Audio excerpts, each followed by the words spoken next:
Hello friends, welcome to Arshi's tasty kitchen. இன்னைக்கு நம்மளோட சேனல்ல சூப்பரான ரொம்பவே இன்ட்ரெஸ்டிங்கான வீடியோ தான் பார்க்க போறோம். வீடியோக்குள்ள போறதுக்கு முன்னாடி நம்ம சேனலை நீங்க ஃபர்ஸ்ட் டைம் பார்க்கறதா இருந்தா ப்ளீஸ் சப்ஸ்கிரைப் பண்ணிட்டு பாருங்க. கூடவே இருக்க பெல் ஐகானை கிளிக் பண்ணி ஆல் என்ற பட்டனை பிரஸ் பண்ணி வச்சுக்கோங்க. அப்பதான் நான் போடுற வீடியோஸ் உடனுக்குடன் உங்க நோட்டிபிகேஷன்ல வரும். நீங்களும் ஸ்கிப் பண்ணாம பார்க்க முடியும். இப்போ வாங்க வீடியோக்குள்ள போயிடலாம். உருளைக்கிழங்கெல்லாம் வாங்கி நம்ம ஸ்டோர் பண்ணும்போது 1-2 வாரம் ஆனாலே இந்த மாதிரி முளைக்க ஆரம்பிச்சிடும். முளை வந்த உருளைக்கிழங்கை நீங்கள் கண்டிப்பாக சமையலுக்கு யூஸ் பண்ணக்கூடாது. இது உடம்புக்கு ரொம்ப ரொம்ப கெடுதல். உருளைக்கிழங்கு இந்த மாதிரி சுருங்காமல் முளை வராமல் ரொம்ப நாள் எப்படி ஃப்ரெஷ்ஷாக ஸ்டோர் பண்ணுறதுன்னு பார்க்கலாம். உருளைக்கிழங்கை எப்போவுமே நல்ல காத்தோட்டமாக இருக்கிற மாதிரி வச்சு தான் நம்ம ஸ்டோர் பண்ணணும். வெங்காயத்தோட சேர்த்து நீங்கள் போட்டு வச்சிங்கன்னா உருளைக்கிழங்கு சீக்கிரமாக கெட்டு போயிடும். இந்த மாதிரி பூண்டோட சேர்த்து ஸ்டோர் பண்ணி பாருங்கள். உருளைக்கிழங்கு ரொம்ப நாள் கெட்டு போகாமல் ஃப்ரெஷ்ஷாகவே இருக்கும். ட்ரை பண்ணி பாருங்கள். ரொம்ப யூஸ்ஃபுல்லான ஒரு டிப்ஸ். நாம் நெய்யெல்லாம் வாங்கி யூஸ் பண்ணும்போது 1 kgலாம் வாங்கும்போது கொஞ்ச நாள் பார்த்தீங்கன்னா அந்த நெய் நல்ல வாசனையாக இருக்கும். ஆனால் நாள் போக போக அதோட வாசனை கம்மியாயிடும். நெய்யோட டேஸ்ட்டுமே அந்த அளவுக்கு இருக்காது.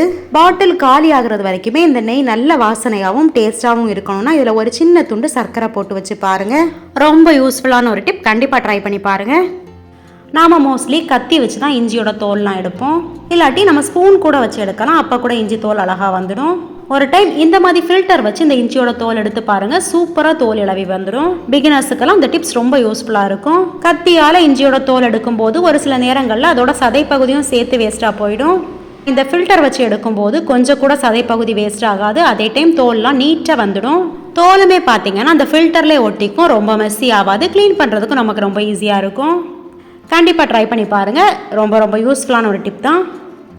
நாம் இஞ்சி டீயெல்லாம் போடும்போது மோஸ்ட்லி இஞ்சியை இடிகல்ல வச்சு தட்டி தான் நம்ம சேர்ப்போம். ஆனால் அதுக்கு பதில் இந்த மாதிரி கிரேட்டர் வச்சு துருவி சேர்த்து பாருங்கள். இஞ்சியோட எசன்ஸுமே நல்ல டீயில் இறங்கிடும். டேஸ்ட்டுமே ரொம்ப நல்லா இருக்கும். நமக்கு ஃபில்டர் பண்ணுறதுக்கும் ரொம்ப ஈஸியாக இருக்கும். இடிகல்ல தட்டி சேர்க்கறத விடைக்கும் நமக்கு இஞ்சியோட அளவு கம்மியாக சேர்த்தாலே போதும். ட்ரை பண்ணி பாருங்கள். இந்த டிப் நமக்கு டெய்லியுமே யூஸ்ஃபுல்லாக இருக்கும்.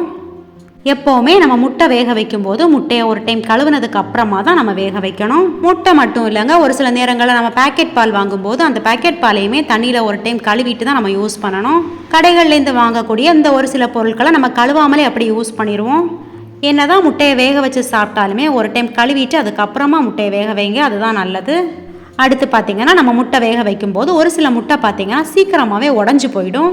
இந்த மாதிரி ஒரு முட்டை உடையிறதுனால அந்த மொத்த பாத்திரத்தில் இருக்கக்கூடிய தண்ணியுமே நல்ல ஸ்மெல் வந்துடும்.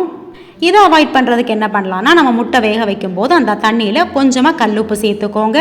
இது கூடயே அந்த தண்ணியில் 1 டீஸ்பூன் அளவுக்கு நமக்கு சமையலுக்கு யூஸ் பண்ணக்கூடிய எந்த எண்ணெயாக இருந்தாலும் பரவாயில்ல, கொஞ்சமாக ஊற்றிக்கோங்க. அதுக்கப்புறமா நீங்கள் முட்டையை வேக வச்சு பாருங்கள். முட்டை எதுவுமே உடையாது. இந்த மாதிரி முட்டை வேக வைக்கும்போது கொஞ்சமாக எண்ணெய் சேர்க்கறதுனால அந்த முட்டை வெந்ததுக்கு அப்புறமா இதோட தோல் எடுக்கிறதுக்கும் ரொம்ப ஈஸியாக இருக்கும். ட்ரை பண்ணி பாருங்கள்.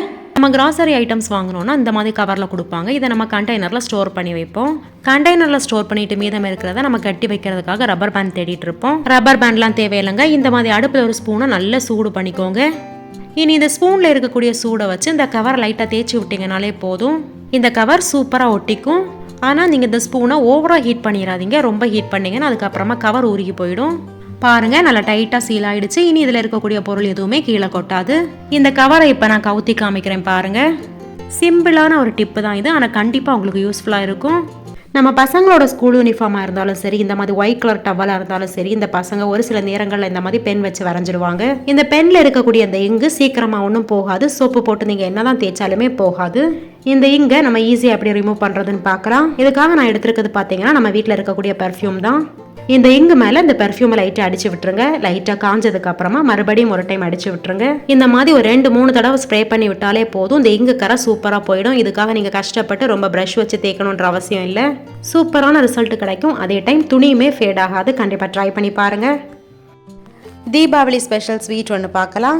குழந்தைங்களுக்கெல்லாம் ரொம்ப பிடிக்கிற ரவா லட்டை கலர் எதுவுமே சேர்க்காம ஹெல்த்தியான முறையில் நல்லா சாஃப்டாகவும் டேஸ்ட்டாகவும் எப்படி பண்ணுறதுன்னு பார்க்கலாம். ரவா லட்டுக்கு கலர் கொடுக்கறதுக்காக நாங்கள் எடுத்துருக்கிறது பார்த்தீங்கன்னா கேரட் தான். நல்ல கலராக இருக்கக்கூடிய கேரட் பார்த்து எடுத்துக்கோங்க. அப்போ தான் லட்டுக்குமே நல்ல கலர் கிடைக்கும்.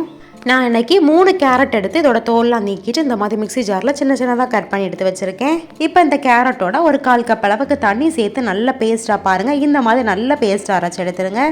இனி இதை ஃபில்டர் பண்ணி இதில் இருக்கக்கூடிய ஜூஸை மட்டும் நம்ம தனியாக எடுத்துடலாம்.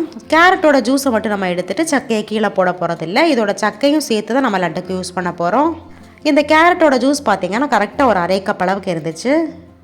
எந்த வித ஃபுட் கலரும் சேர்க்காம இந்த கேரட்டோட ஜூஸ் தான் நம்ம லட்டுவுக்கு நல்ல ஒரு கலர் கொடுக்க போகிறது. அடுத்ததாக மிக்ஸி ஜாரில் ஒரு 3 ஏலக்காய் சேர்த்துக்கோங்க. இது கூடவே ஒரு அரை கப் அளவுக்கு சீனி சேர்த்துக்கோங்க. இது கூட ஒரு 3 டேபிள் ஸ்பூன் அளவுக்கு சீனி நான் எக்ஸ்ட்ராவாக சேர்த்துக்கிறேன். நான் சேர்த்துருக்க சுகரோட அளவு பார்த்தீங்கன்னா கரெக்டாக இருக்குங்க. ரொம்ப இனிப்பு பிடிக்குன்றவங்க நீங்கள் 1 கப் அளவுக்கு சுகர் கூட சேர்த்துக்கலாம், அது உங்களோட விருப்பம் தான். இப்போ ஏலக்காய் சுகர் ரெண்டையும் சேர்த்து நல்லா நைஸாக பொடி பண்ணி எடுத்து வச்சாச்சு. பாருங்கள், இது இருக்கட்டும். முழு ஏலக்காய்னால நான் அந்த சுகரோட சேர்த்தே பொடி பண்ணி எடுத்து வச்சுட்டு, நீங்கள் பவுடர் பண்ண ஏலக்காய் இருந்துச்சுன்னா இதை நீங்கள் லாஸ்ட்டாகவே சேர்த்துக்கலாம். இப்போ நம்ம ரவா லட்டு செய்ய ஆரம்பிச்சிடலாம். ஒரு கடாயை ஹீட் பண்ணிக்கோங்க. கடாய் நல்லா ஹீட் ஆகி வந்ததுமே 4 டேபிள் ஸ்பூன் அளவுக்கு நெய் சேர்த்துக்கோங்க. ரவா லட்டுக்கு எப்போவுமே நல்ல ஃப்ரெஷ்ஷான நெய் நீங்கள் சேர்க்கும் போது நல்ல வாசனையாகவும் டேஸ்ட்டாகவும் இருக்கும். இப்போ நெய் நல்லா உருகி வந்ததுமே உங்களோட தேவைக்கு ஏற்ற மாதிரி கிஸ்மிஸ் முந்திரி சேர்த்துக்கோங்க. கிஸ்மிஸ் முந்திரி எல்லாம் கொஞ்சம் அதிகமாக சேர்த்தீங்கன்னா ரவா லட்டு சாப்பிடும்போது நல்ல டேஸ்ட்டாக இருக்கும். முந்திரி கிஸ்மிஸ் ரெண்டும் நல்லா செவந்து வந்ததுமே இதை தனியாக நம்ம எடுத்து மாற்றிடலாம். இப்போ அதே நெய்லேயே நான் இங்கே 1.5 கப் அளவுக்கு ரவா சேர்த்துருக்கேன். நாம் வாங்குகிற ரவை வறுத்த ரவையாக இருந்தாலும் சரி, வறுக்காத ரவையாக இருந்தாலும் சரி, நம்ம வறுத்து தான் செய்யணும். அப்போ தான் ரவா லட்டில் எந்த வித பச்சை ஸ்மெல்லுமே வராது. இனி மிதமான தீயில வச்சு இந்த ரவையை நல்லா வறுத்துக்கலாம். ரவா நெய்யில் வறுபட்டு நல்ல ஒரு வாசனை வரும், அது வரைக்கும் நம்ம வறுக்கணும். வறுக்கும் போது மட்டும் ஃப்ளேமை லோ டு மீடியமில் வச்சே வறுத்துக்கோங்க. சீக்கிரமாக வேலை முடியணும், ஹை ஃப்ளேமில் மட்டும் வச்சு வறுத்துறாதீங்க, ரவா சீக்கிரமாக கருகி போயிடும். இப்போ இந்த ரவா வறுக்கும் போதே இது கூட ஒரு 3 டேபிள் ஸ்பூன் அளவுக்கு ஃப்ரெஷ்ஷான தேங்காய் துருவல் சேர்த்து இதையும் ஒன்றாவே வறுத்தெடுத்துடலாம். தேங்காய் துருவல்ன்றது ஆப்ஷனல் தான், உங்களுக்கு விருப்பப்பட்டால் சேர்த்துக்கோங்க. ஆனால் தேங்காய் துருவல் சேர்த்து செய்யும் போது ரவா லட்டு சாப்பிடும்போது இன்னுமே டேஸ்ட்டாக இருக்கும். இந்த ரவா தேங்காய் 2 வறுபட்டு வரதுக்கு குறைஞ்சது ஒரு 4 நிமிஷம் போலையாவது ஆகும். ஃப்ரெஷ்ஷான தேங்காய்க்கு பதில் நீங்கள் டெசிகேட்டட் கோகோனட் சேர்த்தும் செய்யலாம். இப்போ பார்த்தீங்கன்னா ஒரு 4லேருந்து 5 நிமிஷம் போல் ஆயிடுச்சு. இந்த டைமில் இதோட நம்ம ரெடி பண்ணி வச்சிருக்க கேரட் ஜூஸ் சேர்க்கலாம். கேரட் ஜூஸ் சேர்த்து நல்லா கலந்து விட்டுக்கோங்க. தொடர்ந்து மிக்ஸ் பண்ணிட்டே இருங்க. கொஞ்ச நேரத்திலே பார்த்தீங்கன்னா இந்த ரவா அந்த கேரட் ஜூஸ்லாம் நல்லா அப்சர்வ் பண்ணிடும். இந்த கேரட் ஜூஸ் சேர்க்கும் போது இந்த ரவா கொஞ்சம் வெந்து வந்துடும், அதனால சாப்பிடவும் டேஸ்ட்டாக இருக்கும், நல்ல கலராகவும் இருக்கும். லட்டு செய்யும் போது கம்ப்ளீட்டாகவே நீங்கள் மிதமான தீயில வச்சு தான் செய்யணும். பாருங்க, நம்ம செய்த தண்ணி எல்லாம் ரவா கம்ப்ளீட்டா உறிஞ்சிடுச்சு. இப்போ ரவா நல்லா உதிரி உதிரி ஆயிடுச்சு பார்த்தீங்களா. இது கூட ஜூஸ் பிழிஞ்சு எடுத்து வச்சிருக்க அந்த கேரட் சக்கையும் சேர்த்து இதோட மிக்ஸ் பண்ணிக்கோங்க. கேரட்டோட சக்கையை கொஞ்சம் கொஞ்சமாக சேர்த்து இதோட நல்லா கலந்து விட்டுடலாம். இதை அப்படியே ஒரு 2 நிமிஷம் போல் நல்லா மிக்ஸ் பண்ணி விட்டுடலாம். நாம் எப்பவும் செய்கிற வெள்ளை கலர் ரவா லட்டை விடைக்கும் இந்த ரவா லட்டு சாப்பிட்றதுக்கு ரொம்ப ரொம்ப சாஃப்டாகவும் இருக்கும், டேஸ்ட்டாகவும் இருக்கும். பாருங்கள், மிக்ஸ் பண்ண ரவா நல்லா உதிரி உதிரியாக வந்துருச்சு பார்த்தீங்களா. இதுதான் கரெக்டான ஸ்டேஜ். ரவா ஒன்றோடு ஒன்று ஒட்டாமல் இந்த மாதிரி உதிரி உதிரியாக வந்ததுமே நம்ம இங்கே ஃப்ளேமை ஆஃப் பண்ணிடலாம். இந்த ரவா லட்டு ப்ரிப்பேர் பண்ணுறதுக்கு கொஞ்சம் டைம் எடுக்க தான் செய்யும். கொஞ்சம் டைம் எடுத்து செய்தால் தான் ரவா லட்டு சீக்கிரமாக கெட்டும் போகாது. அதே டைம் அடுத்த நாள் நம்ம சாப்பிடும்போதும் செம சாஃப்டாக இருக்கும். ஃப்ளேம் ஆஃப் பண்ணதுக்கு அப்புறமா நம்ம வறுத்து எடுத்து வச்சிருக்க முந்திரி கிஸ்மிஸ் 2 இதோட சேர்த்துடலாம். இது கூடவே நம்ம பொடிச்சு எடுத்து வச்சிருக்க சுகரையும் சேர்த்து நல்லா மிக்ஸ் பண்ணி விட்டுடலாம். ரவா நல்லா சூடாக இருக்கும் போதே சீனி சேர்த்து நல்லா மிக்ஸ் பண்ணிக்கோங்க. ரவா நல்லா சூடாக இருக்கிறதுனால ஒரு தவியால் இதை நல்லா மிக்ஸ் பண்ணி விட்டுடலாம். நாம் சுகரை பொடி பண்ணி தான் சேர்த்துருக்கோம், அதனால சீக்கிரமாக ரவையோட மிக்ஸ் ஆகிடும். இப்போ நல்லா மிக்ஸ் பண்ணி விட்டாச்சு. லைட்டாக கை பொறுக்கிற சூடு வந்ததுமே நம்ம உருண்டை பிடிச்சிடணும். சூடு நல்லா ஆறிடுச்சுன்னா அதுக்கப்புறமா நமக்கு உருண்டை பிடிக்க வராது. இந்த பக்குவத்தில் இந்த மெத்தடில் நீங்கள் செய்யும் போது பிகினர்ஸ் கூட ஈஸியாக உருண்டை பிடிச்சிடலாம். லாஸ்ட்டாக இதில் ஒரு அரை டீஸ்பூன் அளவுக்கு நெய் சேர்த்துக்கோங்க போதும். இப்போ நம்ம சேர்த்துருக்க நெய்யை நல்லா ஒன்று கலந்து விட்டுடலாம். இனி ஒரு 2 நிமிஷம் போல் நம்ம அப்படியே வச்சுட்டு அதுக்கப்புறமா நம்ம உருண்டை பிடிக்க ஆரம்பிச்சிடலாம். இனி நம்மளோட தேவைக்கு ஏற்ற மாதிரி பெரிய பால்ஸாவோ சின்ன பால்ஸாவோ நம்ம உருண்டை பிடிச்சிக்கலாம். நான் கொஞ்சம் பெரிய உருண்டைகளாக தான் உருட்டி எடுத்திருக்கேன். நான் எடுத்திருக்க அளவில் பார்த்தீங்கன்னா ஒரு 13லேருந்து 15 லட்டு வரைக்கும் எனக்கு கிடச்சிது. உங்களுக்கு சின்ன சைஸ் போதும்னா நீங்கள் சின்ன சைஸில் கூட உருண்டை பிடிச்சிக்கோங்க. இந்த மெத்தடில் பாருங்கள், ரவா லட்டு நல்ல ஷேப்பாகவும் கிடைக்கும். இந்த மாதிரி எல்லா உருண்டைகளையும் நம்ம உருட்டி எடுத்துடலாம். இந்த ரவா லட்டு பார்க்குறதுக்கு கொஞ்சம் லூஸாக இருந்த மாதிரி இருக்கும், ஆனால் அடுத்த நாள் பார்த்தீங்கன்னா இது கரெக்டான பக்குவத்தில் சாப்பிட்றதுக்கு செம சாஃப்டாக இருக்கும். ஒரு நாள் நீங்கள் நைட்டு செஞ்சீங்கன்னா அடுத்த நாள் காலையில் சாப்பிட்றதுக்கு கரெக்டாக இருக்கும்.